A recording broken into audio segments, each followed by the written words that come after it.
الحمد لله نحمده ونستعينه ونؤمن به ونتوكل عليه ونعوذ بالله من شرور أنفسنا ومن سيئات أعمالنا من يهده الله فلا مضل له ومن يضلل فلا هادي له أشهد أن لا إله إلا الله وحده لا شريك له وأشهد أن محمدا عبده ورسوله أرسله بالهدى ودين الحق ليظهره على الدين كله ولو كره المشركون اللهم صل على محمد وعلى آل محمد كما صليت على إبراهيم وعلى آل إبراهيم إنك حميد مجيد اللهم بارك على محمد وعلى آل محمد كما باركت على إبراهيم وعلى آل إبراهيم إنك حميد مجيد أما بعد فإن خير الكلام كلام الله وخير السنن سنن محمد صلى الله عليه وسلم وشر الأمور محدثاتها وكل محدثة بدعة وكل بدعة ضلالة وكل ضلالة في النار يا أيها الذين آمنوا اتقوا الله حق تقاته ولا تموتن إلا وأنتم مسلمون أعوذ بالله من الشيطان الرجيم قل إن صلاتي ونسكي ومحياي ومماتي لله رب العالمين لا شريك له بذلك أمرت وأنا أول المسلمين ബഹുമാന്യരായ സഹോദരന്മാരെ സഹോദരിമാരെ വിശ്വാസികളെ, അല്ലാഹു സുബ്ഹാനഹു വ തആലയുടെ അപാരമായ അനുഗ്രഹങ്ങൾ അനുഭവിച്ചും ആസ്വദിച്ചും ജീവിക്കുമ്പോൾ അല്ലാഹുവിനെ അറിഞ്ഞും ആരാധിച്ചും അല്ലാഹുവിന് ഇഷ്ടം സമ്പാദിച്ചും ജീവിക്കണമേ എന്ന് ഒരിക്കൽ കൂടി ആദ്യമായി ഓർമ്മപ്പെടുത്തുകയാണ്. അല്ലാഹു സുബ്ഹാനഹു വ തആല അവന്റെ സ്വർഗത്തിന്റെ അവകാശികളുടെ കൂട്ടത്തിൽ നമ്മളെല്ലാവരെയും ഉൾപ്പെടുത്തി അനുഗ്രഹിക്കുമാറാവട്ടെ. ലോകത്തിന്റെ നാനാഭാഗത്തിൽ നിന്നും ഹാജിമാര് മക്കയിലേക്ക് ഒഴുകിക്കൊണ്ടിരിക്കുകയാണ്. ഇൻഷാ അല്ലാഹ് നമ്മുടെ നാട്ടിൽ നിന്നും ഹജ്ജിന് വേണ്ടി പുറപ്പെടുന്ന ആളുകളുണ്ട്. അല്ലാഹു സുബ്ഹാനഹു വ തആല മഖ്ബൂലും മബ്റൂറുമായ ഹജ്ജ് കർമ്മം നിർവഹിച്ച് ആരോഗ്യത്തോടെ സന്തോഷത്തോടെ നാട്ടിലേക്ക് മടങ്ങാൻ എല്ലാ ഹാജിമാർക്കും തൗഫീഖ് നൽകി അനുഗ്രഹിക്കുമാറാവട്ടെ. ഹജ്ജിലെ പ്രധാനമായ ഒരു കർമ്മമാണ് ബലികർമ്മം. ഹാജിമാര് മിനായിൽ വെച്ചു അല്ലാത്ത വിശ്വാസികൾ നാട്ടിൽ വെച്ചുമൊക്കെ നിർവഹിക്കേണ്ട വളരെ പ്രധാനപ്പെട്ട ഒരു കർമ്മം, ഒരു ആരാധന, ഒരു ഇബാദത്ത്, അതാണ് ഉദ്ഹിയ്യത്ത്, ബലികർമ്മം എന്ന് പറയുന്നത്. അല്ലാഹു സുബ്ഹാനഹു വ തആല നമ്മുടെ പാപങ്ങൾ പൊറുക്കപ്പെടാൻ വേണ്ടി, വിശ്വാസികൾക്ക് അവരുടെ സ്വർഗത്തിലെ ദറജകൾ ഉയർത്താൻ വേണ്ടി, അവരുടെ സ്വർഗം ഉറപ്പുവരുത്താൻ വേണ്ടി ചില പ്രത്യേക ആരാധനകളെ നിശ്ചയിച്ചിട്ടുണ്ട്. അത് ചില പ്രത്യേക ദിവസങ്ങളിലായിരിക്കാം, അല്ലെങ്കിൽ മാസങ്ങളിലായിരിക്കാം. അതിൽപ്പെട്ട ഒരു മാസമാണ് റമദാൻ മാസം. അതുപോലെ ഒരു ദിവസമാണ് ഈ ദുൽഹജ്ജ് മാസത്തിലെ ദിവസങ്ങൾ. അതുപോലെ ഒരു കർമ്മമാണ് ഈ ദുൽഹജ്ജ് മാസത്തിലെ ബലികർമ്മം അഥവാ ഉദ്ഹിയ്യത്ത് എന്ന് പറയുന്ന കർമ്മം. നമ്മുടെ തെറ്റുകളൊക്കെ പൊറുക്കപ്പെടാനും അള്ളാഹുവിന്റെ ഇഷ്ടം സമ്പാദിച്ച് അള്ളാഹുവിലേക്ക് കൂടുതൽ അടുക്കുവാനും അല്ലാഹു സുബ്ഹാനഹു വ തആല നിശ്ചയിച്ചിരിക്കുന്ന ഇത്തരം ഇബാദത്തുകൾ ഈമാനുള്ള, വിശ്വാസമുള്ള, പരലോകത്ത് സ്വർഗം ആഗ്രഹിക്കുന്ന മുഴുവൻ ആളുകളും ഉപയോഗപ്പെടുത്തണം എന്നുള്ളതാണ് ആമുഖമായി എന്നോട് നിങ്ങളോട് ഓർമ്മപ്പെടുത്താറുള്ളത്. കാരണം ഉദ്ഹിയ്യത്ത് എന്ന് പറയുന്നത് ഒരു സാധാരണ ഇബാദത്തല്ല. വർഷത്തിൽ ഒരിക്കൽ നമുക്ക് ചെയ്യാൻ സാധിക്കുന്ന ഒരു വലിയ ഇബാദത്താണ്. ഈ വർഷം ഇതിന്റെ അവസരം കഴിഞ്ഞാൽ പിന്നീട് അടുത്ത വർഷമാണ് നമുക്ക് ഈ അവസരം വന്ന് കിട്ടുന്നത്. എന്തിനു വേണ്ടി വർഷാവർഷങ്ങളിൽ ഈ കർമ്മം നമ്മൾ നിർവഹിക്കുന്നു എന്ന് ചോദിച്ചാൽ നമുക്ക് എല്ലാവർക്കും അറിയാവുന്നതുപോലെ മഹാനായ ഖലീലുല്ലാഹി ഇബ്രാഹിം നബി അലൈഹിസ്സലാത്തു വസ്സലാമിന്റെയും മകൻ ഇസ്മായിൽ അലൈഹിസ്സലാത്തു വസ്സലാമിന്റെയും ചരിത്രങ്ങൾ നമ്മൾ ഓർക്കുകയാണ്. അതിന്റെ സ്മരണകൾ നമ്മൾ പുതുക്കുകയാണ്. അതിലൂടെ നമ്മൾ ഈമാൻ ആർജിച്ചെടുക്കുകയാണ്. നമുക്കൊക്കെ അറിയാവുന്നതുപോലെ ഒരുപാട് പരീക്ഷണങ്ങൾക്ക് വിധേയനായ ഒരു പ്രവാചകനാണ് ഇബ്രാഹിം നബി അലൈഹിസ്സലാത്തു വസ്സലാം. ഒട്ടനവധി പരീക്ഷണങ്ങൾ, എല്ലാ പരീക്ഷണങ്ങളിലും അദ്ദേഹം 100% വിജയം കരസ്ഥമാക്കി. അങ്ങനെ അല്ലാഹു സുബ്ഹാനഹു വ തആല അദ്ദേഹത്തെ ഇമാമാക്കി, ഖലീലാക്കി. ഇന്നി ജാഇലുക ലിന്നാസി ഇമാമ. ലോകത്തുള്ള മുഴുവൻ മനുഷ്യർക്കും നേതാവായി, വഴികാട്ടിയായി, മാതൃകാ പുരുഷനായി, ഇമാമായിക്കൊണ്ട് ഇബ്രാഹിം നബിയെയാണ് അല്ലാഹു സുബ്ഹാനഹു വ തആല തെരഞ്ഞെടുത്തിരിക്കുന്നത്. അദ്കാനത്തുലക്കും ഉസ്വത്തുൻ ഹസനത്തുൻ ഫീ ഇബ്രാഹിമ വല്ലദീന മഅഹു. ഇബ്രാഹിം നബിയുടെയും അദ്ദേഹത്തിന്റെ കൂടെ വിശ്വസിച്ച വിശ്വാസികളിലും നിങ്ങൾക്ക് വ്യക്തമായ മാതൃകയുണ്ട്. വിശുദ്ധ ഖുർആൻ അത് എടുത്തു പറഞ്ഞു. ജൂതന്മാരായ ആളുകൾ പറയും ഞങ്ങൾ ഇബ്രാഹിം നബിയുടെ മില്ലത്തിലാണ്, ഇബ്രാഹിം നബിയുടെ മാർഗത്തിലാണ്. ക്രിസ്ത്യാനികൾ പറയും ഞങ്ങളും ഇബ്രാഹിം നബിയുടെ മാർഗത്തിലാണ്. പക്ഷെ മുസ്ലിമീങ്ങളെ, നിങ്ങൾ പ്രഖ്യാപിക്കണം ഇബ്രാഹിം നബിയുടെ യഥാർത്ഥ മാർഗത്തിൽ ഞങ്ങളാണുള്ളത്. കാരണം ഇബ്രാഹിം നബി തൗഹീദിന് വേണ്ടി ജീവിച്ച ആളാണ്, അതിനുവേണ്ടി ത്യാഗം ചെയ്ത ആളാണ്. ഇബ്രാഹിം നബിയുടെ സന്ദേശം തന്നെ തൗഹീദും ജിഹാദുമാണ്. അതുകൊണ്ട് ആ ഏകത്വത്തിന് വേണ്ടി, തൗഹീദിന് വേണ്ടി, അള്ളാഹുവിന്റെ വഹദാനിയത്തിന് വേണ്ടി ത്യാഗം ചെയ്യുന്ന ആളുകൾ ഞങ്ങളാണെന്ന് പ്രഖ്യാപിക്കണം എന്നാണ് മുഹമ്മദ് നബി സല്ലല്ലാഹു അലൈഹി വസല്ലമയോട് അള്ളാഹു കൽപ്പിക്കുന്നത്. ഞാൻ നിങ്ങൾ ഓതി കൽപ്പിച്ച ആയത്ത് വിശുദ്ധ ഖുർആനിലെ സൂറത്ത് അൻആമിലെ 163-ാമത്തെ വചനമാണ്.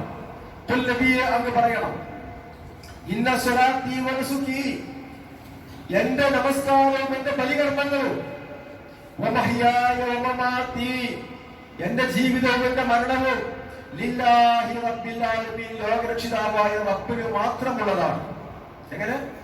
എന്റെ നമസ്കാരങ്ങളും ബലികർമ്മങ്ങളും സകലമായ ഇബാദത്തുകളും ആരാധനകളും, മാത്രമല്ല എന്റെ ജീവിതവും എന്റെ മരണവും എല്ലാം ലില്ലാഹി റബ്ബിൽ ആലമീൻ, ലോകത്തിന്റെ രക്ഷിതാവായ ഏകനായ ഖാലിഖും റാസിഖും മാലിക്കുമായ അല്ലാഹുവിനുള്ളതാണെന്ന് പ്രഖ്യാപിക്കണം മുഹമ്മദ് നബിയെ. തീർന്നിട്ടില്ല. ലാ ശരീക ലഹു, അവന് യാതൊരു പങ്കുകാരുമില്ല. വബിദാലിക ഉമിർതു, അതാണ് ഞങ്ങളോട് കൽപ്പിക്കപ്പെട്ടിരിക്കുന്നത്, അതാണ് എന്നോട് കൽപ്പിക്കപ്പെട്ടിരിക്കുന്നത്. വഅന അവ്വലുൽ മുസ്ലിമീൻ, അല്ലാഹുവിന് കീഴടങ്ങുന്നവരിൽ, അല്ലാഹുവിനെ അനുസരിക്കുന്നവരിൽ, മുസ്ലിമാകുന്നവരിൽ ഞാനാണ് ഒന്നാമതെന്ന് പ്രഖ്യാപിക്കണം എന്ന് വിശുദ്ധ ഖുർആനിലൂടെ അല്ലാഹു സുബ്ഹാനഹു വ തആല ലോകത്തുള്ള മുഴുവൻ മനുഷ്യരോടും വിശ്വാസികളോടും സംസാരിക്കുകയാണ്.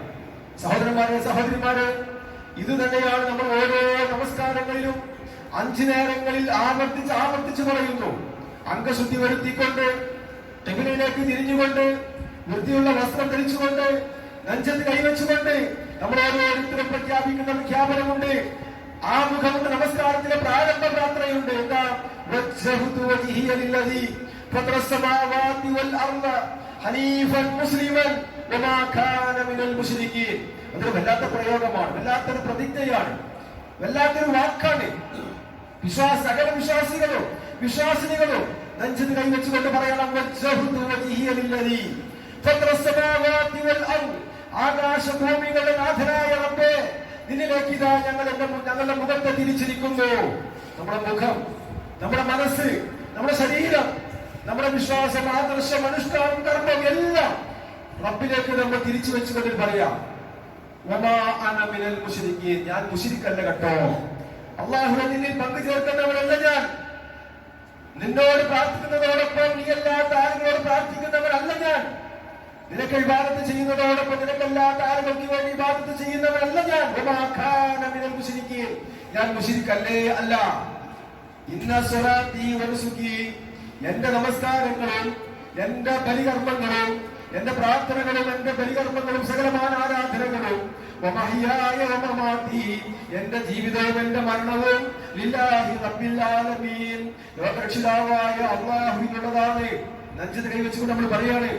എന്നിട്ടോ ലാ ശരീക ലഹു, അവന് യാതൊരു പങ്കുകാരുമില്ല.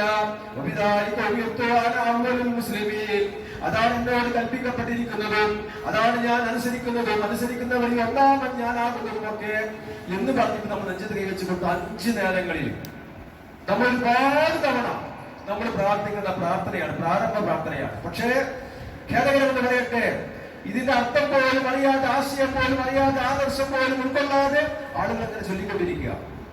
ഒരു വല്ലാത്ത പ്രതിജ്ഞയല്ലേ? റബ്ബിന്റെ മുമ്പിൽ നമ്മൾ കൈകെട്ടിക്കൊണ്ട് പറയുന്ന ഒരു പ്രതിജ്ഞ 100% പാലിക്കണം സഹോദരന്മാരെ. ഇത് പാലിക്കാതെ നമ്മൾ വിശ്വാസികളാണെന്ന് പറയുന്നത് യാതൊരു അർത്ഥവുമില്ല. അല്ലാഹുവേ, നിനക്ക് യാതൊരു പങ്കുകാരുമില്ല, എന്റെ എല്ലാ കർമ്മങ്ങളും നിനക്കാണെന്ന് പറഞ്ഞുകൊണ്ട് നമ്മൾ പുറത്തേക്ക് ഇറങ്ങി കഴിഞ്ഞാൽ പിന്നെ എങ്ങനെയാണ് അല്ലാഹു അല്ലാത്ത ആളുകളോട് പ്രാർത്ഥിക്കാൻ സാധിക്കുന്നത്? അല്ലാഹുവില്ലാത്ത ആളുകൾക്ക് ഇബാദത്ത് ചെയ്യാൻ സാധിക്കുന്നത് ഒരു മുസ്ലിമിനെ കൊണ്ട് സാധ്യമല്ല. ഒരു മുസ്ലിം പ്രഖ്യാപിക്കണം, ഇന്ന സ്വലാത്തി വ നുസുക്കി, നമസ്കാരങ്ങളും ബലികർമ്മങ്ങളും വേണ്ട, എന്റെ ജീവിതവും മരണവും എന്റെ മുഴുവൻ കാര്യങ്ങളും ഞാനിതാ റബ്ബിൽ പരമേൽപ്പിക്കുന്നു, റബ്ബിന് വേണ്ടിയിട്ടുള്ളതാണ് എന്ന് പ്രഖ്യാപിക്കണം. മഹാനായ ഇബ്രാഹിം നബി പ്രഖ്യാപിച്ചു. ഇബ്രാഹിം നബി ഒരുപാട് വിഷമങ്ങൾ സഹിച്ചു. ആ ഇബ്രാഹിം നബിയുടെ മാർഗ്ഗം സ്വീകരിക്കുന്ന ആളുകൾ ഈ ഇതേ ആദർശം പ്രഖ്യാപിക്കുമ്പോൾ ഒരുപാട് ത്യാഗങ്ങളും വിഷമങ്ങളും പ്രയാസങ്ങളും ഉണ്ടാകും. അത് സകലമാന പ്രവാചകന്മാർക്കും ഉണ്ടായിട്ടുണ്ട്. അതുപോലെ തന്നെ ഏറ്റവും വലിയ ഇബാദത്തിൽപ്പെട്ട ബലികർമ്മം, അതിതാ അള്ളാഹുവിന് വേണ്ടി മാത്രം നിർവഹിക്കുന്ന ഒരു ബലികർമ്മം വരാനിരിക്കുകയാണ്. ഉളിയത്ത് കർമ്മം അള്ളാഹുവിന് വേണ്ടി മാത്രം, ബദരീങ്ങളുടെ പേരിലല്ല, ഉഹദീങ്ങളുടെ പേരിലല്ല, മമ്പത്ത തങ്ങൾക്കോ അതുപോലെ മഹദി ശൈഖനോ ഏതെങ്കിലും അമ്പിയാക്കളുടെയോ ഔലിയാക്കളുടെ പേരിലല്ല, റബ്ബിന്റെ പേരിൽ അള്ളാഹിന്റെ പ്രീതി ആഗ്രഹിച്ചുകൊണ്ട് നാം നിർവഹിക്കുന്ന ബലികർമ്മം ഉളിയത്ത്, അത് വലിയ പുണ്യകർമ്മമാണ്. അതിന്റെ പ്രതിഫലം അളവില്ലാത്ത പ്രതിഫലമാണ്. നബി സല്ലല്ലാഹു അലൈഹി വസല്ലം പറഞ്ഞു, അതിന്റെ ആദ്യ തുള്ളി രക്തം ഭൂമിയിലേക്ക് പതിക്കുന്നതിന് മുമ്പായി ആ കർമ്മം നിർവഹിച്ചവന്റെ സകലമായ പാപങ്ങളും അല്ലാഹു സുബ്ഹാനഹു വ തആല പുറത്തു കൊടുക്കുമെന്ന് പറഞ്ഞിട്ടുണ്ട്. അങ്ങനെ ഒരു അവസരമാണ് വരാനിരിക്കുന്നത്. സഹോദരന്മാരെ, സഹോദരിമാരെ, വിശ്വാസികളെ, നിയ്യത്ത് വെക്കണം. മനസ്സിൽ നമ്മൾ അതിനുവേണ്ടി ഒരുങ്ങണം. ഏതാനും ദിവസങ്ങൾ മാത്രമേ ഉള്ളൂ. ഞാൻ മുൻകൂട്ടി പറയാനുള്ള കാരണം, ഇനിയും ഒരുങ്ങാൻ കഴിയാത്ത ആളുകൾക്ക് അതിനുള്ള അവസരമുണ്ട്, സമയമുണ്ട്. അതുകൊണ്ട് ഈ ഒരു കർമ്മം വലിയ വിവാദത്താണെന്ന് മനസ്സിലാക്കിക്കൊണ്ട് നമ്മൾ ഓരോരുത്തരും സാധിക്കുന്ന മുഴുവൻ ആളുകളും ഈ കർമ്മം നിർവഹിക്കാൻ വേണ്ടി തയ്യാറാകണമെന്നുള്ളത് പ്രത്യേകമായി ഞാൻ ഓർമ്മപ്പെടുത്തുകയാണ്. നമുക്കറിയാം, ഇബ്രാഹിം നബി അദ്ദേഹം ഈ തൗഹീദ് പ്രചരിപ്പിച്ചപ്പോൾ ലോകത്തെമ്പാടുമുള്ള പള്ളികളിൽ നിന്ന് ഇബ്രാഹിം നബിയുടെ ചരിത്രമാണ് സ്മരിക്കുന്നത്. ഇബ്രാഹിം നബിയുടെ ചരിത്രങ്ങൾ പറഞ്ഞുകൊണ്ടിരിക്കുകയാണ്, അതിൽ നിന്ന് ഈമാൻ ഉൾക്കൊണ്ടിരിക്കുകയാണ്. ആ ഇബ്രാഹിം നബി ഏകനായ റബ്ബിലേക്ക് ക്ഷണിച്ചു. ആദ്യമായി തന്റെ വീട്ടുകാരെ ക്ഷണിച്ചു, പിതാവിനെ ക്ഷണിച്ചു. പിതാവാകട്ടെ വിഗ്രഹങ്ങൾ ഉണ്ടാക്കി, ബിംബങ്ങൾ ഉണ്ടാക്കി അതിനെ വിൽപ്പന നടത്തുന്ന ആളാ. ആ പിതാവ് അംഗീകരിക്കാൻ കൊണ്ടാക്കിയില്ല. പിതാവ് വീട്ടിൽ നാട്ടി ഓടിച്ചു. അദ്ദേഹം നാട്ടിലിറങ്ങി ആ തൗഹീദ് പ്രബോധനം ചെയ്തു. നാട്ടുകാരോട് അദ്ദേഹത്തെ ആട്ടി ഓടിച്ചു, എറിഞ്ഞാട്ടി. അവസാനം വലിയ തീകുണ്ടാരം ഉണ്ടാക്കി. ആ തീകുണ്ടാരത്തിലേക്ക് അദ്ദേഹത്തെ വലിച്ചെറിഞ്ഞു. ഞാൻ ചരിത്രങ്ങൾ ഒരിക്കലും നിങ്ങൾ നീട്ടി പറയുന്നില്ല, എല്ലാവർക്കും അറിയാവുന്ന കാര്യങ്ങളാണ്. അങ്ങനെ വീട്ടിൽ നിന്ന് ഇറങ്ങിപ്പോകുന്ന സമയം, നാട് വിട്ടുപോകുന്ന സമയം അദ്ദേഹം പ്രാർത്ഥിച്ചു, പടച്ചവനെ, എനിക്കൊരു സന്താനം ഉണ്ടായിരുന്നെങ്കിൽ ഞാൻ ഈ പറയുന്ന കാര്യങ്ങളിൽ എനിക്ക് എന്നെ സഹായിക്കാനും താങ്ങും തണലുമായി എന്റെ കൂടെ എന്റെ സന്താനങ്ങൾ സാലിഹായ സന്താനം എനിക്കുണ്ടായിരുന്നെങ്കിൽ എത്ര നന്നായേനെ അദ്ദേഹം പ്രാർത്ഥിച്ചു, മനമൊരുക്കി പ്രാർത്ഥിച്ചു.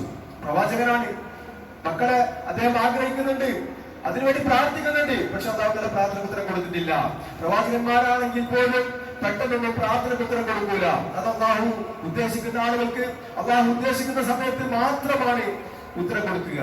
നമ്മുടെ ധാരണ ഏതെങ്കിലും തങ്ങന്മാരോ ഏതെങ്കിലും ആലിമീങ്ങളോ ആയാൽ മതി പ്രാർത്ഥനയ്ക്ക് പെട്ടെന്ന് ഉത്തരം കിട്ടുന്ന അല്ല. അല്ലാഹു സുബ്ഹാനഹു വ തആല ഇബ്രാഹിം നബി പ്രാർത്ഥിച്ചു, റബ്ബി ഹബ്ലി മിനസ് സാലിഹീൻ, അല്ലാഹുവേ ഒരു സാലിഹായ സന്താനത്തെ എനിക്ക് നീ നൽകണേ അല്ലാഹ്. അദ്ദേഹം പ്രാർത്ഥിച്ച് അവസാനം വയസ്സായ കാലത്താണ് മക്കളെ കൊടുക്കുന്നത്. ആ പ്രാർത്ഥനയ്ക്ക് അല്ലാഹു ഉത്തരം കൊടുക്കുന്നത്. അദ്ദേഹത്തിന്റെ പ്രാർത്ഥന മോശമായത് കൊണ്ടല്ല, അദ്ദേഹം മോശപ്പെട്ട ആളായത് കൊണ്ടല്ല, അദ്ദേഹം അല്ലാഹുവിന്റെ പ്രവാചകനാണ്. പക്ഷേ അദ്ദേഹത്തിന്റെ പ്രാർത്ഥനയ്ക്ക് അല്ലാഹു ഉത്തരം കൊടുക്കുന്നത് അദ്ദേഹത്തിന്റെ വാർദ്ധക്യകാലത്തിലാണ്. ചരിത്രം പറയുന്നത് 86-ാമത്തെ വയസ്സിൽ ഇസ്മായിലിനെയും 100-ാമത്തെ വയസ്സിൽ ഇസ്ഹാക്കിനെയും നൽകി എന്നാ പറയുന്നത്. അതുവരെ അദ്ദേഹം പ്രാർത്ഥിച്ചു. ഇന്നത്തെ അവസ്ഥ, മക്കളില്ലെങ്കിൽ സകലമാന ക്ഷേത്രങ്ങളിലേക്കോ ജാലങ്ങളിലേക്കോ ദുർഗങ്ങളിലേക്കോ നേർച്ചയാക്കുക, അവിടെ കാര്യമിറങ്ങി അവരോട് പ്രാർത്ഥിക്കുക, അവർക്ക് നേർച്ച വഴിപാടുകൾ അർപ്പിക്കുക, സകല മഖാമുകളിലും കാര്യം അന്തിയുറങ്ങുക. നമ്മുടെ സമീപത്തുള്ള എത്രയോ മഖാമുകളുണ്ടല്ലോ, അവിടെ ആളുകൾ അന്തിയുറങ്ങുന്നുണ്ട്. എന്തിനു വേണ്ടി? ഒരു കുട്ടിയെ കിട്ടണം, ഒരു കുട്ടിയെ ലഭിക്കണം. അതിനുവേണ്ടി ജാലങ്ങളിലും ദർഗകളിലും മഖാമുകളിലും ക്ഷേത്രങ്ങളിലും അമ്പലങ്ങളിലും ഒക്കെ പോയിക്കൊണ്ട് പ്രാർത്ഥിക്കുന്ന ആളുകൾ ഇല്ല. ഏകനായ റബ്ബിനോട് മാത്രം ഇബ്രാഹിം നബി പ്രാർത്ഥിച്ചു. അവസാനം ആ പ്രാർത്ഥന റബ്ബ് സ്വീകരിച്ചു. ആ മലക്കളെ കൊണ്ട് സന്തോഷം അറിയിച്ചു, കുട്ടിയെ ലഭിക്കാതിരിക്കുന്നു എന്ന് പറഞ്ഞു. അങ്ങനെ ഇബ്രാഹിം നബി അലൈഹിസ്സലാത്തു വസ്സലാം സന്തോഷ വാർത്ത തന്റെ ഭാര്യയെ അറിയിച്ചു. ഒരു നല്ലൊരു കുട്ടിയെ നൽകാൻ അള്ളാഹു ഉദ്ദേശിക്കുന്നുണ്ട് എന്ന സന്തോഷ വാർത്ത അറിയിച്ചപ്പോൾ ഇബ്രാഹിമിന്റെ ഭാര്യ പറഞ്ഞു, ഞാൻ പ്രായം ഏറെ ആയിപ്പോയല്ലോ, ഞാൻ വയസ്സെത്തിയാണല്ലോ, ഇനി എങ്ങനെയാണ് ഞാൻ പ്രസവിക്കുക? ആ സമയത്ത് അള്ളാഹുവിന്റെ പ്രവാചകൻ ഖലീലുള്ളാഹി ഇബ്രാഹിം നബി പറഞ്ഞു, അല്ലാഹു അലാ കുല്ലി ഷൈഇൻ ഖദീർ, അള്ളാഹ്ക്ക് അതിനൊരു പ്രയാസമില്ലല്ലോ. അള്ളാഹു ഉദ്ദേശിച്ചു കഴിഞ്ഞാൽ അള്ളാഹു എല്ലാ കാര്യത്തിലും കഴിവുള്ളവരാണ്. മാതാപിതാക്കളില്ലാതെ ആദമിനെ സൃഷ്ടിച്ചു, അല്ലെ? മണ്ണിൽ നിന്ന്, കളിമണ്ണിൽ നിന്ന് ആദമിനെ സൃഷ്ടിച്ചവരാണല്ല. അതുപോലെ തന്നെ പിതാവ് ആദമിൽ നിന്ന് ഹവ്വയെ സൃഷ്ടിച്ചവരാണല്ല. പിതാവില്ലാതെ ഈസാ നബിയെ സൃഷ്ടിച്ചവരാണല്ല, അല്ലെ?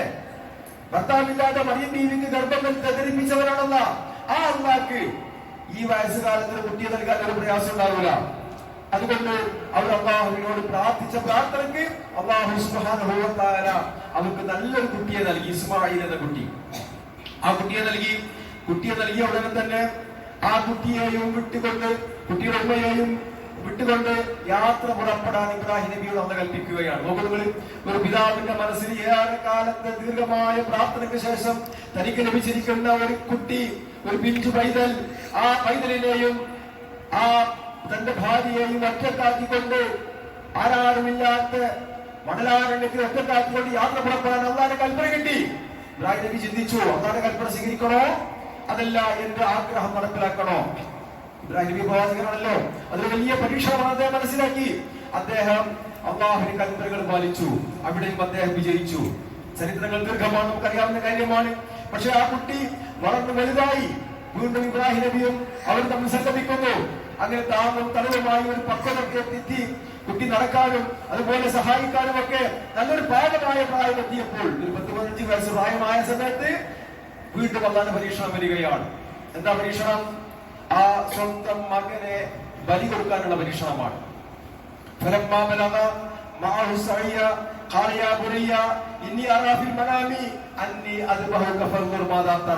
വിശുദ്ധ ഖുർആൻ പറയുന്നുണ്ട്, മോനെ ഞാൻ സ്വപ്നത്തിൽ ദർശിച്ചിരിക്കുന്നു, എന്ത്? നിന്നെ ബലി നടത്തണമെന്ന ഒരു ദർശനം എനിക്ക് വന്നിരിക്കുന്നു. പ്രവാചകന്മാരുടെ സ്വപ്നങ്ങളും വഹിയാണല്ലോ. അതുകൊണ്ട് നിന്നെ ബലി കൊടുക്കണമെന്ന സ്വപ്നമാണ് ഞാൻ കണ്ടിരിക്കുന്നത്.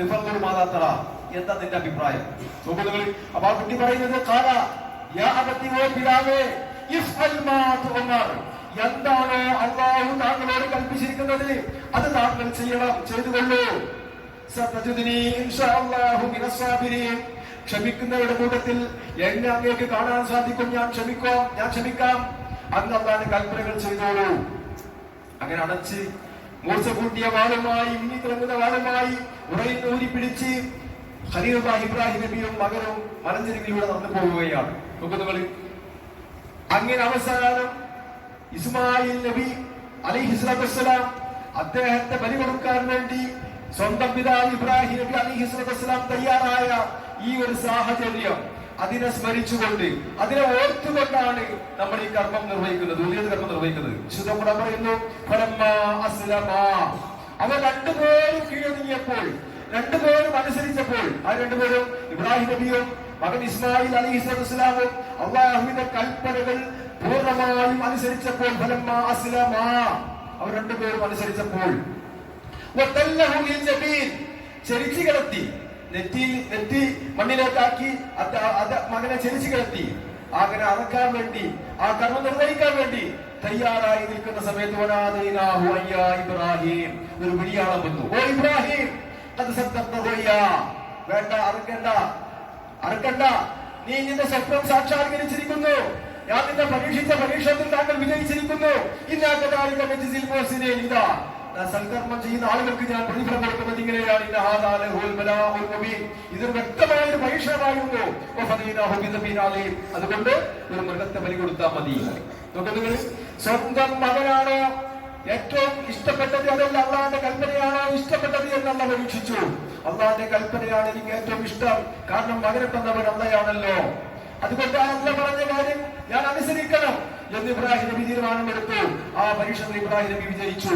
അതിന്റെ ഓർമ്മയാണ്, സ്മരണയാണ് ഹാജിമാരി മിനായിൽ വെച്ചും അല്ലാത്ത ആളുകൾ നാട്ടിൽ വെച്ചും നിർവഹിക്കുന്ന ഈ ബലികർമ്മം. ഇതൊരു വെറും ബലികർമ്മമല്ല, ത്യാഗത്തിന്റെ സ്മരണയാണ്. അതുകൊണ്ട് തന്നെ കഴിവുള്ള മുഴുവൻ ആളുകളും ഈ കർമ്മം നിർവഹിക്കണം. നമ്മളോട് നമ്മളെ മക്കളെ അറക്കാൻ വേണ്ടി പറഞ്ഞിട്ടില്ല, നമ്മളോട് മറ്റൊന്നും പറഞ്ഞിട്ടില്ല. സാധിക്കുന്ന ആളുകളെ മൃഗങ്ങളെ അറക്കണം, ധാരാളം മൃഗങ്ങളെ അറക്കണം. ഒരു മൃഗത്തെങ്കിലും വളരാൻ സാധിക്കുന്ന ആളുകൾ അത് ചെയ്യണം. അതിന് സാധിക്കാത്ത ആളുകൾ 7 പേരെങ്കിലും ചേർന്നുകൊണ്ട് ഒരു മൃഗത്തിൽ പങ്കാളികളാകണം. അത് വലിയ ഈമാനിന്റെ ഭാഗമാണ്. മാത്രമല്ല ഈ സ്മരണ പുതുക്കുന്ന ഇബ്രാഹിം നബി വിജയിച്ച ഈ സ്മരണകൾ കാലാകാലങ്ങളിൽ ആളുകൾ ഉൾക്കൊള്ളട്ടെ, മനസ്സിലാക്കട്ടെ. ഭൗതികമായ കാര്യങ്ങളെല്ലാം നമുക്കുള്ളതാണ്. നമ്മുടെ മക്കളോ, നമ്മുടെ കുടുംബമോ, നമ്മുടെ മാതാപിതാക്കളോ, ഭാര്യയോ ഭർത്താവോ, നമ്മുടെ സമ്പത്തോ സൗകര്യങ്ങളോ ഒന്നും നമുക്ക് പ്രധാനമല്ല. ഏറ്റവും പ്രധാനം അല്ലാഹുവാണ്. അള്ളാഹുവിന്റെ കൽപ്പനയാണ്. ഖുർആനിന്റെയും ഹദീസിന്റെയും ആദർശത്തിൽ ജീവിക്കലാണ് എന്ന് പ്രഖ്യാപിച്ച പ്രഖ്യാപനം. അത് പ്രവാചകന്മാരൊക്കെ അതിൽ വിജയിച്ചു. സാധാരണ രണ്ടാടുകളെയാണ് ബലികൾക്ക് കൊടുക്കാറുള്ളത്. അംലഹൈനി അഖ്റനൈനി, കൊമ്പുള്ള വെളുപ്പും കറുപ്പും കലർന്ന രണ്ടാടുകളെ. ആ രണ്ടാടുകളെ പ്രവാചകൻ അറക്കും, തന്റെ കൈകൾ കൊണ്ട്, സ്വന്തം കൈകളെ കൊണ്ട് രണ്ടാടുകളെ വറക്കും. എന്ന് പറഞ്ഞുകൊണ്ട് പ്രവാചകൻ അറക്കാറുണ്ടായിരുന്നു. അള്ളാഹുവേ എന്നെയൊന്നും നീ സ്വീകരിക്കണേ അല്ലാ എന്ന് പ്രാർത്ഥിക്കുകയും ചെയ്യും. സഹോദരന്മാരെ, സഹോദരിമാരെ, വിശുദ്ധ ഖുർആനിൽ അല്ലാഹു പറയുന്നു, പ്രഖ്യാപിക്കും മുഹമ്മദ് നബിയെ, നിന്റെ അനുചരന്മാരോട് പ്രഖ്യാപിക്കാൻ വേണ്ടി പറയൂ, ഇന്ന സ്വലാത്തി വ നുസുകി, എന്റെ നമസ്കാരവും എന്റെ ബലികർമ്മങ്ങളും, വമഹ്യായ വമമാതി, എന്റെ ജീവിതവും എന്റെ മരണവും ലില്ലാഹി റബ്ബിൽ ആലമീൻ, ലോകരക്ഷിതാവായ റബ്ബിനുള്ളതാണ് എന്ന് പ്രഖ്യാപിക്കാൻ വേണ്ടി പറയാം. നമുക്ക് പല തടസ്സങ്ങളുണ്ടാകും, പല ആവശ്യങ്ങളുണ്ടാകും. ശൈത്താൻ പല രൂപത്തിലും നമ്മളെ പ്രയാസപ്പെടുത്തിക്കൊണ്ടിരിക്കും. അതിനിപ്പം മുതിരണ്ട, അതിപ്പോ ചെയ്യണ്ട, ഈ വർഷം ഒരു പറ്റിയ വർഷമല്ല, അടുത്ത വർഷം നമുക്ക് ചേരാം എന്നൊക്കെ പറയും. പക്ഷേ അതെല്ലാം പിശാചിന്റെ ഭാഗത്തു നിന്നുള്ള ദുർബോധനങ്ങളാണ്. യഥാർത്ഥത്തില് എന്ത് ത്യാഗം സഹിച്ചു, എന്ത് വിഷമം സഹിച്ചു, ഇതൊരു വലിയ വിവാദത്താണ്. ഇത് ഇനി അടുത്ത വർഷമേ നമുക്ക് ലഭിക്കുകയുള്ളൂ. അതുകൊണ്ട് ഞാൻ ഈ വിവാദത്ത് ചെയ്യാൻ ഞാൻ തയ്യാറാണെന്ന് പ്രഖ്യാപിക്കാൻ നമുക്ക് ഓരോരുത്തർക്കും സാധിച്ചാൽ അൽഹംദുലില്ലാഹ്, നമ്മൾ വിജയിച്ചു. നമ്മൾ സകലമായ പാപങ്ങളും അല്ലാഹു പൊറുക്കുകയും സ്വർഗ്ഗം നമ്മൾ ദർജകൾ ഉയർത്തി തരും. അതുകൊണ്ട് ഓരോരുത്തരും തീരുമാനമെടുക്കണം. നമ്മൾ കാശൊപ്പിക്കാറുണ്ട്. ഒരു മൊബൈൽ ഫോൺ വാങ്ങാൻ ആഗ്രഹിച്ചു കഴിഞ്ഞാൽ എത്ര കാശ് ഒപ്പിക്കാൻ നമ്മൾ തയ്യാറാണ്. വാങ്ങുമ്പോൾ നല്ലത് വാങ്ങാൻ നമ്മൾ ആഗ്രഹിക്കാം. എന്നതുപോലെ ഉളുഹിയത്തിൽ ചേർക്കുമ്പോഴും നല്ല മൃഗത്തെ വാങ്ങി ഇറക്കാൻ ശ്രദ്ധിക്കണം. കണ്ണിന് കുഴപ്പമുള്ളത്, കാലിന് കുഴപ്പമുള്ളത് അതൊന്നും പറ്റില്ല. നല്ല മൃഗത്തെ വാങ്ങി ഇറക്കണം. കാരണം അള്ളാഹ് കൊടുക്കുന്ന ഒരു ഗിഫ്റ്റാണ്, അള്ളാഹ് കൊടുക്കുന്ന ഒരു സമ്മാനമാണ്, അള്ളാഹ് കൊടുക്കുന്ന ഒരു ഇബാദത്താണ്. അതുകൊണ്ട് വൃത്തിയുള്ളതും നല്ലതുമായിരിക്കണം. സഹോദരന്മാരെ, സഹോദരിമാരെ, നമ്മള് എന്തെല്ലാം അനുഗ്രഹങ്ങളാണ് അല്ലാഹു സുബ്ഹാനഹു വ തആല നമുക്ക് നൽകിയിരിക്കുന്നത്. ഈ അനുഗ്രഹങ്ങൾക്കൊക്കെ നന്ദി കാണിക്കുക എന്നത് നമ്മുടെ ഒരു ബാധ്യതയാണ്. അതുകൊണ്ട് ദീനിനെ ഈ വിഷയം ഒരിക്കലും നമ്മൾ അവഗണിക്കരുത്. നമുക്കൊരു ആവശ്യം വന്നു, ഇപ്പൊ വീട്ടിലെ മോട്ടോർ കേട് വന്നു, പെട്ടെന്ന് ഒഴിവാക്കി കൊടുക്കും, അത് കംപ്ലൈന്റ് തീർക്കും. അത് കംപ്ലൈന്റ് മാറ്റാൻ പറ്റാത്തതാണെങ്കിൽ അത് ഒഴിവാക്കി വേറൊരു മോട്ടോർ നമ്മൾ വാങ്ങി വെക്കും. കാരണം വെള്ളം കിട്ടാൻ ബുദ്ധിമുട്ടാണ്. അത് നമ്മുടെ ആവശ്യമാണ്, അല്ലെ? മൊബൈൽ ഫോൺ നമ്മുടെ ആവശ്യമാണ്, വസ്ത്രം നമ്മുടെ ആവശ്യമാണ്. നമ്മുടെ എല്ലാ ആഗ്രഹങ്ങൾക്കും നമ്മൾ പണം ഒപ്പിക്കുന്നുണ്ട്. ടൂർ പോകണം, എന്തെല്ലാം ആവശ്യങ്ങളുണ്ട്, എല്ലാം നമ്മൾ പണം ഒപ്പിക്കുന്നുണ്ട്. ഒരു ഓപ്പറേഷൻ കേസ് വന്നു, പെട്ടെന്നാണ് അറിഞ്ഞത്. പക്ഷെ പണമില്ല എന്ന് പറയില്ല, അടുത്ത വർഷമാകാമെന്ന് പറയില്ല, നമ്മൾ കാശ് ഒപ്പിക്കും. അതുകൊണ്ട് തന്നെ ഇത് ദീനിന്റെ വിഷയമാണ്, ഇത് പരലോകത്തിന്റെ വിഷയമാണ്, സ്വർഗത്തിന്റെ വിഷയമാണ്. നമ്മുടെ പാപങ്ങൾ പൊറുക്കപ്പെടാൻ നമുക്ക് കിട്ടുന്ന ഒരു ഏറ്റവും പ്രധാനപ്പെട്ട ഒരു അമൂല്യ സന്ദർഭമാണ്. ഇനി അടുത്ത വർഷമേ കിട്ടുള്ളൂ. അതുകൊണ്ട് സാധിക്കുന്ന മുഴുവൻ ആളുകളും, പ്രയാസമില്ലാത്ത മുഴുവൻ ആളുകളും ഇതില് പങ്കാളികളാകണമെന്ന് പ്രത്യേകമായി ഓർമ്മപ്പെടുത്തുകയാണ്. നമ്മുടെ മഹലിൽ എന്ന സംവിധാനമുണ്ട്, അല്ലെങ്കിൽ സംവിധാനമുള്ള മഹലുകളിൽ അല്ലെങ്കിൽ ഓരോ സന്ദർഭമാണ്. മുഴുവൻ ആളുകളും ഇതിൽ ഭാഗവാക്കാകണം, പങ്കാളികളാകണം. ഈ അവസരം ഉപയോഗപ്പെടുത്തണമെന്ന് പ്രത്യേകമായി ദീനുൽ ഇസ്ലാമിന്റെ പേരിൽ ഓർമ്മപ്പെടുത്തുകയാണ്. അല്ലാഹു സുബ്ഹാനഹു വ തആല അവൻ ഇഷ്ടപ്പെട്ട ആളുകളുടെ കൂട്ടത്തിൽ നമ്മൾ എല്ലാവരെയും ഉൾപ്പെടുത്തി അനുഗ്രഹിക്കുമാറാവട്ടെ. അൽഹംദുലില്ലാഹ് വസ്സലാത്തു വസ്സലാമു അലാ റസൂലില്ലാഹ് വഅലാ ആലിഹി വസഹ്ബിഹി അജ്മഈൻ. അമ്മാ ബഅദ്, ഇത്തഖുല്ലാഹ ഇബാദല്ലാഹ്. സഹോദരന്മാരെ, സഹോദരിമാരെ, അള്ളാഹുവിനെ അറിഞ്ഞും അനുസരിച്ചും അള്ളാഹുവിന്റെ ഇഷ്ടം സമ്പാദിച്ചു ജീവിക്കണമേ എന്ന് ഒരിക്കൽ കൂടി ഓർമ്മപ്പെടുത്തുകയാണ്, വസിയത്ത് ചെയ്യുകയാണ്. മഴ പല സ്ഥലങ്ങളിലും കിട്ടിയിട്ടുണ്ട്, പക്ഷെ നമുക്ക് വേണ്ടത്ര മഴ ലഭിച്ചിട്ടില്ല. നമ്മൾ ആത്മാർത്ഥമായിട്ട് അള്ളാഹുവോട് പ്രാർത്ഥിക്കണം. നമ്മുടെ ധാരണ